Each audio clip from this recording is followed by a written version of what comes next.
datang di video kami. Nah, yang bakal kita bahas kali ini nggak kalah penting loh, yaitu tentang legalitas usaha. Mulai dari gimana sih cara mengurus surat-surat izin usaha, lalu apa aja manfaatnya, sampai dokumen legal apa saja yang harus dimiliki oleh pelaku UMKM. Nah, sebelum itu izinkan kami memperkenalkan diri.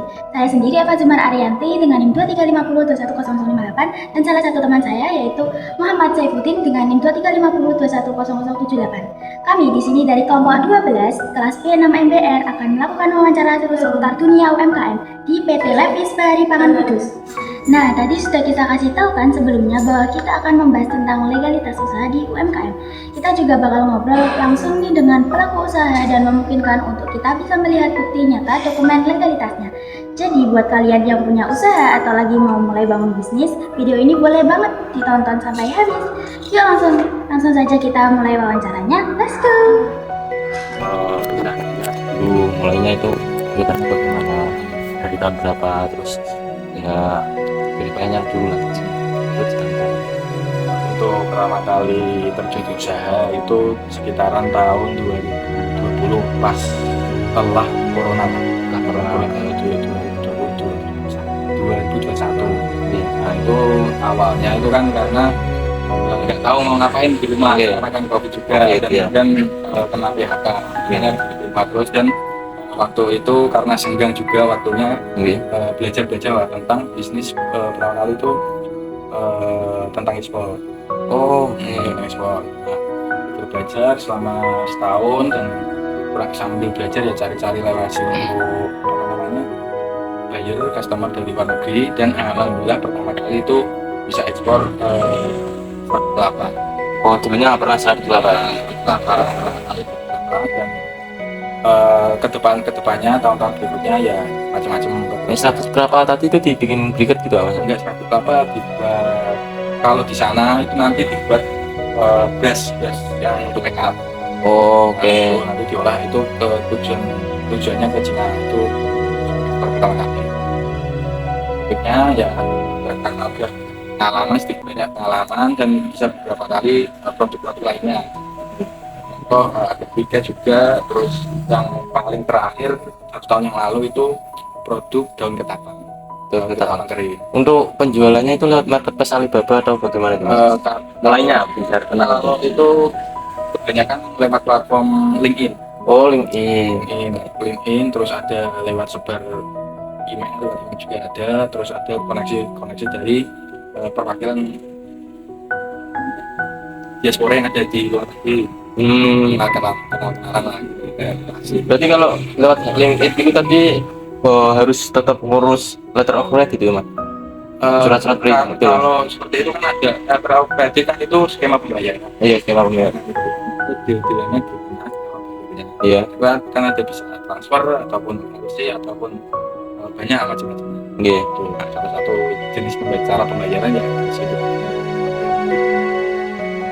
Ini sih paling ya pembayaran saya terus produksi tapi biasanya kan itu ada yang namanya drain cost drain cost atau apa itu, Mas, yang misal nanti mata uangnya itu poinnya berubah di belakang, itu ada perjanjian kayak gitu? Kalau itu enggak. Kan ini kan transfer, jadi deal saat itu deal juga, dan tanda tangan buka itu kita ngunci nilai mata uang. Oke, berarti langsung pembayaran di awal, kita nggak ada perubahan itu kan? Perubahan di awal. Kenaikan harga yang signifikan. Karena mungkin harga contoh kayak ini aja kan ada penutupan 4.000 lah kan itu dengan uangnya juga. Itu kan nggak bisa dikeluarkan dari kita. Karena kalau ada kenaikan bisa direview lagi, diulang untuk perjanjian. Dulu pernah dengar itu juga yang ramai, bukan ramai sih, cuman ada yang ekspor wood pellet juga pernah dengar. Untuk briket ya. Jadi untuk prosesnya ngambil ke tukang kelapa apa gimana? Kalau aku langsung ke pabriknya. Langsung ke pabrik. Kalau aku yang produksi kan itu seperti di sisir lah. Oke. Terus kalau yang selain produk-produk itu yang ambil dari gini. Maklari lah biasanya. Jadi untuk dulu waktu COVID itu sempat itu. Hmm. Terus bariku waktu after COVID dengan mendirikan ini ya. Yang mendirikan yang terbaru ini itu baru berada antara September Oktober. Oh, di tahun yang sama. Di tahun 2025. Oh, 2025. Memang kalau bisa masnya buat lobbyingnya dulu gimana sih mas kalau boleh tahu? Kalau lobby ya Tetap kenalan ya mas? enggak lah. Kalau Enggak. aku mas tak masukin satu-satu. Jadi ada contoh katakanlah di Kudus itu ada 110 lah, 105, 110 Dapur. antara dapur itu Oke. nyetak pilih satu-satu. Oh, jenengan langsung sistem kayak langsung datang gitu ya? Betul. Tetap itu. Terus nawari sendiri. Keren kan mentalnya mas? Dari situ. Iya, anak bisnis ada mentalnya gitu. Tapi ngatur jamnya gimana nih mas? Apa memang Kalau ya dalam segi pengiriman misal pagi gitu? kalau NBP itu rata-rata siang kalau tadi sendiri Tapi tetap posisinya itu pagi. wah pagi. Iya. Terus yang Ya, kalau selagi masih di reser ya awet di musim ruang ya seperti musim sampai berapa mas biasanya penjualan per minggu atau satu hari? per pengiriman itu bisa kalau lele ya 80 sekitar 80 kilo 80 kilo. sampai 100 per pengiriman. Per pengiriman itu satu harinya atau satu tempat? Satu tempat kadang ya Satu tempat. satu hari itu bisa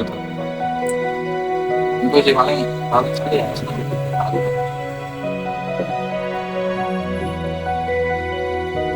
Untuk supply-nya mas, yang itu maksudnya lele Lele sukanya ada channel ya? dari yang semacam-macam Hmm. yang jauh dari Bukan ada yang dari sini. Maksudnya siapa tahu ada pertentangan juga. Gak apa-apa kalau mau sampean punya kenalan ya apa terima kasih. Tapi yang kecil ya. Iya. Yang kecil. Dari jumbo berarti itu ya? Jumbo. Per porsi berapa ya mas kalau boleh tahu? Per porsi apa? Masnya itu kan satu kan, lelenya itu biasanya berapa? Satu Jualnya harga Oh, harga jualnya jual. itu 60 60 per kilo. 60 per kilo. 60.000 per kilo. Per kilonya berarti kisaran 10.000. enggak, maksudnya kisaran berapa itu mas lele? Oh lele, biasanya itu 2,5 kilo lele utuh yang masih hidup itu jadi 1 kilo. Itu terus kalau semakin besar lelenya semakin seringnya ya rata-rata di satu isi dua pilih satu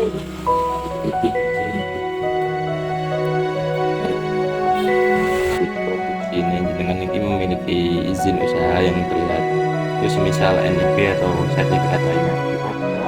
Oh, saya untuk saat ini itu Pak ada supaya untuk MBG, nah, itu ada pertama itu ada NIB, ya, ada pendirian perusahaan itu termasuk AHU ada juga, terus ada untuk keamanan pangan itu ada sertifikasi untuk halal oke. Berarti produk-produknya.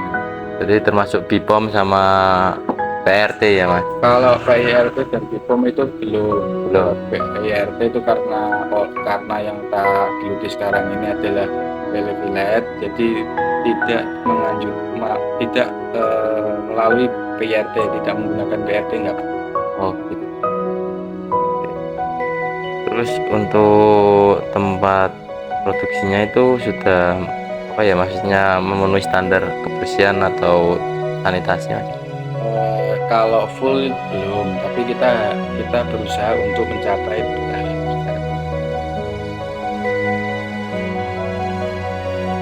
Lele ya mas, berarti nggak menyantumkan komposisi, enggak kan? Ada komposisi kan? Tetap ada komposisi ya? Lele karena lele beras gitu ya, di labelnya ada, nanti bisa di foto juga bisa. Selain sellernya MBK tadi apa mas? Untuk fokus utamanya itu produksi lele filet Oke. dan fokus untuk customernya atau tujuan marketnya paling besar itu untuk supply di MBG. Kalau misal yang lain ya mungkin kalau ada yang pesan gitu ya mas? ya yang pesan kalau dikit-dikit ada. Terus untuk kendala, pernah mengalami kendala untuk mengurus legalitas nggak mas dulunya itu waktu itu? Kalau legalitas ya kalau kita contoh kita harus memenuhi persyaratan di BPOM. Kita harus minimal tempatnya kita harus tata sedemikian rupa, terus dari setup tempat produksinya harus disesuaikan di standar dari BPOM contohnya seperti itu. Nah kalau kita harus memenuhi dari awal semua udah langsung gede sesuai semua kan susah. Jadi kita Oke. Dulu pernah dapat pendampingan mas dari pihak legalitas itu? kalau pendampingan kita di halal dan BPOM kita tetap ada pendampingan dari yang Tugas. ahlinya. Tugas.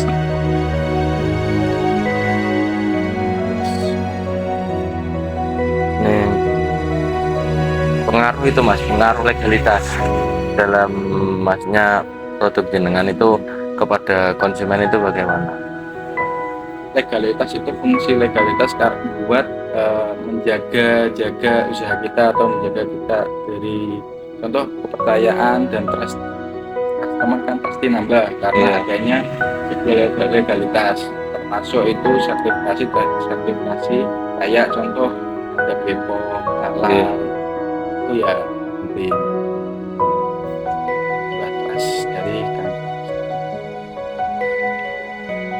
Untuk biasanya kalau soal lele itu masa kedaluarsanya itu 1 hari atau 2 hari ya?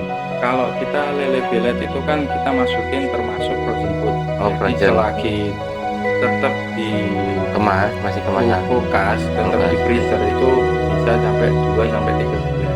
Oh, 2 sampai 3 bulan. Kalau Oh, tetap oke. masih di freezer, kecuali di suhu ruang itu tidak sampai 1 hari kurang di suhu ruang. Nah, ini kan produk yang hewani. Iya. Gampang busuk kalau kita lama di suhu ruang. Wawancara yang dilakukan pada PT Lefish Bahari Pangan Kudus menunjukkan bahwa aspek legalitas memiliki peran yang sangat penting dalam keberlangsungan dan pengembangan usaha. Meskipun demikian, masih terdapat kendala, terutama pada tahap awal, yaitu kurangnya pemahaman terkait prosedur dan persyaratan administrasi.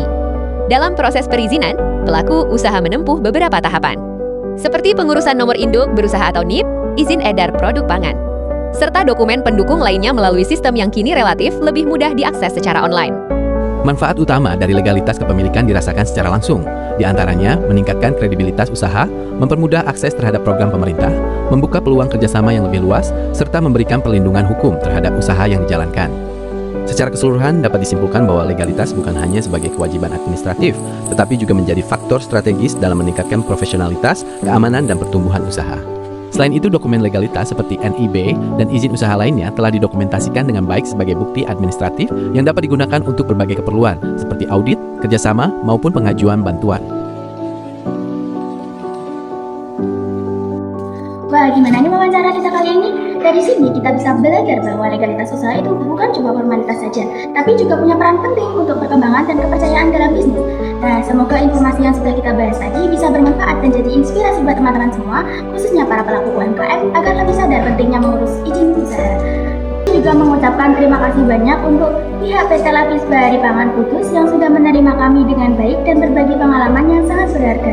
Jangan lupa untuk terus dukung UMKM Indonesia ya teman-teman. Kami dari kelompok 12 pamit undur diri. Terima kasih sudah menonton. Sampai jumpa. Sayonara.